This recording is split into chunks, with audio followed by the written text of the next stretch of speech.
Programme के इस हिस्सा में इरफान खान साहब से पता करेंगे कि जो आलमी हालात बदल रहे हैं, ख़ास तौर पे जो जंगी हालात फ़लस्तीन के बारे में हैं। बच्चे वहाँ शहीद हो रहे हैं। अक़वाम मुत्तहिदा का जो अदारा है वो बोल रहा है। तो जी, अस्सलाम वालेकुम। वालेकुम। सर, ये आलमी सतह पे 2-3 दिन हुए आपके, मैंने तबसरा नहीं लिया, तो क्या देख रहे हैं? जंग तो फैलती जा रही, लोग डरे डरे सहमे सहमे हैं। बताइएगा, कोई क्या हालात हैं, क्या खबरें, क्या ममालिक सोच रहे हैं? देख ले, ममालिक जो सोच रहे हैं वो सब सबके सामने जाहिर हो रहा है। जो कुछ मैदान में इस वक्त सामने नजर आ रहा है, जिस तरह इसराइल की मदद की जा रही है, इसराइल को जंगबंदी पर मजबूर नहीं कर सके। उससे पता लग रहा है कि सारे जो है वो इसराइल को ही फेवर कर रहे हैं। हम्म। वरना अगर साथ जो मगरबी ताकतें हैं, जो बड़ी ताकतें हैं, ये चाहे तो इसराइल को हाथ रोक सकती हैं। इसराइल लेकिन ये कोई भी इस तरह खुलकर फलस्तीन की मदद नहीं कर रहा। गजा के लोगों की जिसे कहना चाहिए, हम्म। बेचारे अब तो आधे से ज्यादा गजा का इलाका जो है उन्होंने बमबारियों से खत्म कर दिया, अस्पताल भी खत्म कर दिए हम्म। और दुनिया भी यारो मददगार पड़ी हुई है। हम्म। और अब कहा जा रहा है कि जी जो जो यूरोप की हमेशा तरफ से पॉलिसी होती है कि जी हम एक ब्रिज बना देंगे, एयर ब्रिज बना देंगे, इतनी इमदाद वहां भिजवाएंगे। हम्म। सवाल यह है जो खानदान तबाह हो गए, जो बर्बाद हो गए, इनके खानदान के अफराद मर गए, 7,000 बच्चा, हम्म। 8,000 बच्चा, 8,000 लोग जो है शहीद हो चुके हैं, जिसमें 3,700 जो बच्चे हैं, हम्म। या 16-17,000 लोग जो वहाँ इस वक्त जख्मी पड़े हुए हैं। इन ब्रिज बनाने से तो उनके ना तो जख्म मुंतमिल होंगे, ना जो बच्चे उनसे जुदा हो गए वालदैन से, या वालदैन बच्चों से जुदा हो गए, बच्चे वालदैन से जुदा हो गए, हम्म। वो वापस मिलेंगे। हम्म। ये सब एक मगरबी ताकतों की, जिसे कहना चाहिए कि, और अफसोस की बात यह है कि मुसलमान ममालिक भी उस तरह मदद को नहीं आए, हम्म। या उस तरह प्रेशराइज करने को मदद नहीं आए। बात यह है कि चंद मुल्क है मुसलमानों में जिनका प्रेशर काम कर सकता है, हम्म। जो खुलकर बात कर सकते हैं मगरबी ताकतों से। बाकी जो सब गरीब है, सब इन्हीं से लेने वाले, इमदाद लेने वाले।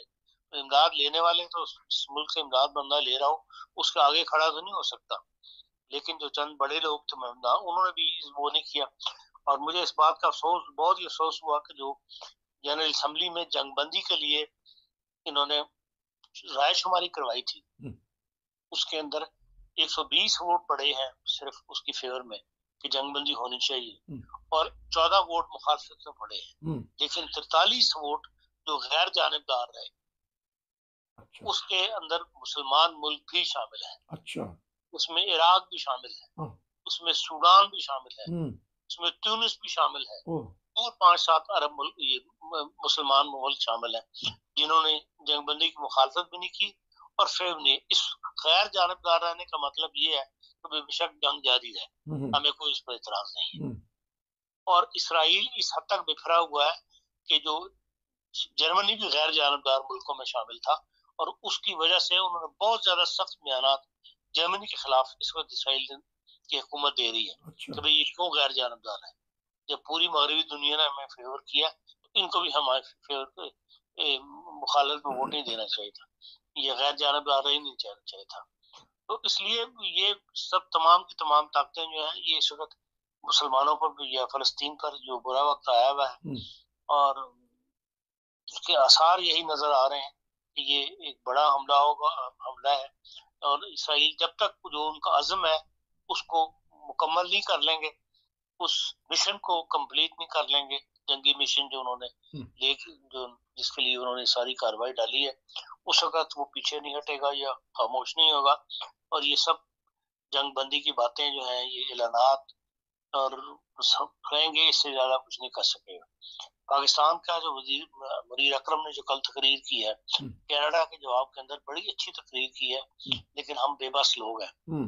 पाकिस्तान की हुकूमत कोई अमली इकदाम नहीं उठा सकती। हम्म। हाँ, मैं ये कहता हूँ कि जिस तरह लंदन के अंदर 5 लाख का जुलूस निकला है हम्म।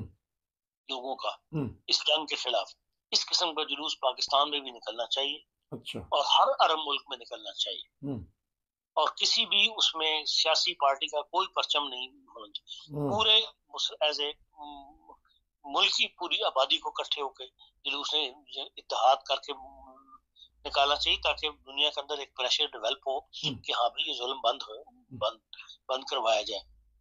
लेकिन वहां भी ये है कि वो जमात इस्लामी वाले अलग बातें कर रहे हैं, जमीयतुल उलमा इस्लाम ने वो अक्सा कॉन्फ्रेंस अलग की है, और सब अपने अपने नारे लगा रहे हैं कि जी हाँ, कोई ये नहीं कहता कि हाँ हम एज ए पाकिस्तानी इस मुसलमान इस वक्त फलस्तीन की मदद के लिए जो है हम इत्तेहाद करके एक आवाज बन के सड़कों पर निकले। 22 करोड़ की आबादी है, कुछ ना कुछ प्रेशर तो डेवलप होगा। मुसलमान अगर पूरे 50 मुल्क जो 52 मुल्क है OIC के मेंबर, वो इस वक्त सारे सड़कों पर निकले, एक प्रेशर डेवलप हो और ये जंगबंदी हो। और ऐसा अगर डेवलप सिर्फ बयानबाजी करने से, जैसे मुसलमान सरबराह ममलिकत या वजीर खारजा बयान दे रहे हैं, उससे जंगबंदी नहीं होगी। आपने जनरल असेंबली में कोशिश करके देख ली, वहां कामयाबी नहीं हुई, उसको इसराइल ने अब क्लेम कर दिया। हालांकि 120 वोट जंगबंदी के फेवर में थे, लेकिन इसराइल ने कहा मैं इसको नहीं मानता, करता। उसको इसराइल को मनवाने के लिए लाजमी एक हर तरफ से प्रेशर डेवलप होना चाहिए, और वो अवामी प्रेशर होना चाहिए, तो तभी इसराइल जो है वो इस तरफ आएगा, जंगबंदी की तरफ आएगा। ऐसा ना हो कि बिल्कुल गजा को जो जमीन से लगा दे और उसके बाद जंगबंदी पर राजी हो, तो उसका कोई फायदा नहीं। बिखरे बिखरे हम लोग हैं, बिखरे बिखरे मुल्क हैं। टर्किश सदर ने तो खूब धमकी दी है और ललकारा है। कुछ कहना चाहेंगे कि मुस्लिम ममालिक में एक लीडर तो उठा है? वो बयानबाजी है ना। अच्छा, इससे ज्यादा क्या है? बात यह है कि इसने पीछे जो एक्शन लिया था टर्की के लिए, उसके लिए चंद महीने बाद फिर जाके सुलह कर ली थी।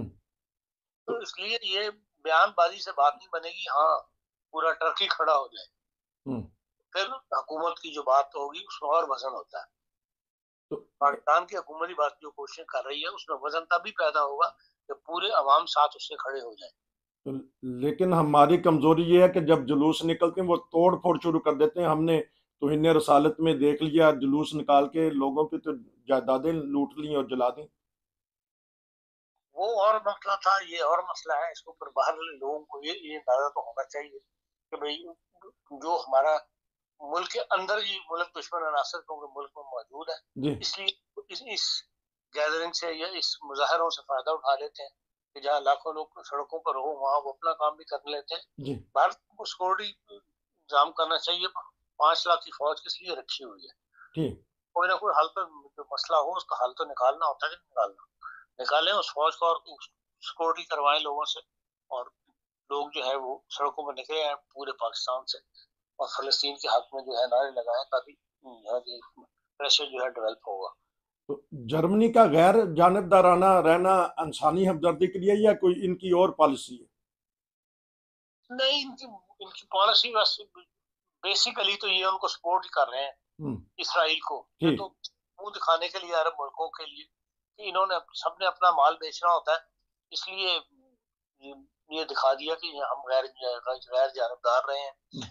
लेकिन गैर जानबदार होने का मतलब भी तो यही है कि भाई आप बेशक जंग जाए रहे, हमें कोई इतराज नहीं है। लेकिन ये है कि जर्मनी के अंदर जनरल जो है रवैया हुकूमत का, चाहे वो SPD हो चाहे वो ग्रीन हो, जो आमतौर पे जंगों के खिलाफ रहने वाले सियासी पार्टियां हैं, जो और अमन सियासी पार्टियां हैं, जो दुनिया में तशद्दुद की सियासत नहीं चाहते या कोई लड़ाई झगड़ा नहीं चाहते, उन्होंने भी गंदा किरदार अदा किया है। पूरे मुल्क के जो सियासतदान है, सब के सब इसमें कसूरवार है, और सब ने ही इस वार के अंदर फलस्तीनियों का साथ नहीं दिया बल्कि इसराइल का साथ दिया है, जिसका रिएक्शन भी नजर आ रहा है। जगह जगह मुजाहरे भी हो रहे हैं, और अवाम जो है वो बज़ाहिर यही नजर आता है कि फलस्तीन के साथ, अवाम बज़ाहिर नजर आता है कि जर्मन वाले फलस्तीन के साथ हैं, कि जंग बंदी होनी चाहिए। खान साहब आपका बहुत शुक्रिया कि आपने ये आलमी सतह पे खबरों पे तबसरा दिया। नाजरीन, हम कोशिश करते हैं कि जो हालात हैं उसके ऊपर तबसरा लें। अगर आप भी कोई तबसरा करना चाहते हैं तो हमारे से रब्ता करें, हमें व्हाट्सअप मैसेज करें। हम आपका तबसरा, आपका तज्जिया, आपकी बात पूरी दुनिया में फैलाएंगे। हमारे जो चैनल हैं सब्सक्राइब कर लें। टिकटॉक पे भी हम आ चुके हैं, टिकटॉक पे हमारे प्रोग्राम हज़ारों लोग देख रहे हैं और पसंद कर रहे हैं, वहाँ भी सब्सक्राइब कर लें। फिर मिलेंगे। खान साहब आपका बहुत शुक्रिया जी। अस्सलाम वालेकुम।